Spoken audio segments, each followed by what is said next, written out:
Well, Madam President, members, I'm looking at the spreadsheet on the bill here that has a timestamp of 9:19 p.m.,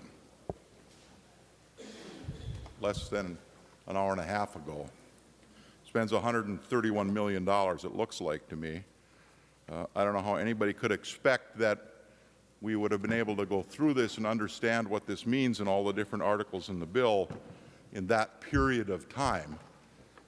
But members, anybody want to know what 989 pages looks like? There it is, right there. Both sides, legal size paper. There's probably some good things in here.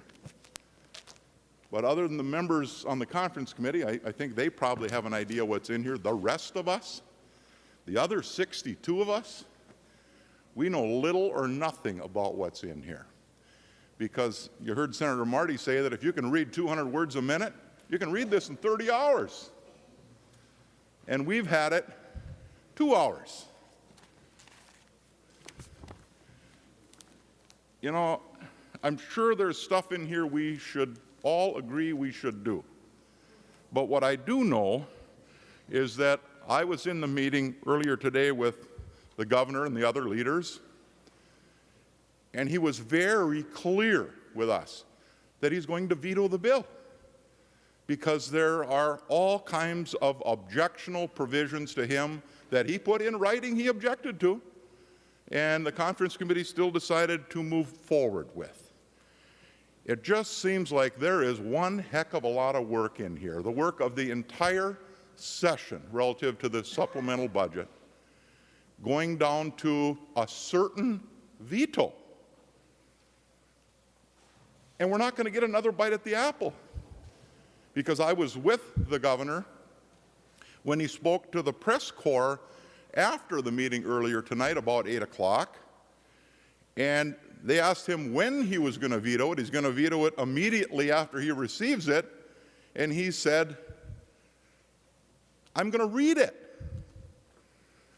Members, we're in the last 3 days. That means the governor has 14 days to read this thing. But he made it clear he's going to veto it, but he's not going to veto it until after he reads it. So Senator Rosen and Senator Gazelka, there's stuff in here that Minnesotans want. And to send it to a certain veto wastes everybody's time during the entire legislative session. I don't know why we would do that. There is still time left, 25 hours, where some of us could have a chance to read it, and the governor could have a chance to read it, and just maybe as he reads it and his staff reads it, we could find the objectionable provisions, get them taken out, get a new conference committee report drafted, get the work done in here that we all agree on, rather than having all the work of the session go down in flames. Because it's not going to get vetoed till we've gone home. So we have no chance to save the stuff that even we all agree on because of all the problematic provisions that the conference committee was unable to resolve with the governor. So members, if you want to save the stuff in here that we all agree we should do from a certain veto, let's send it back to conference.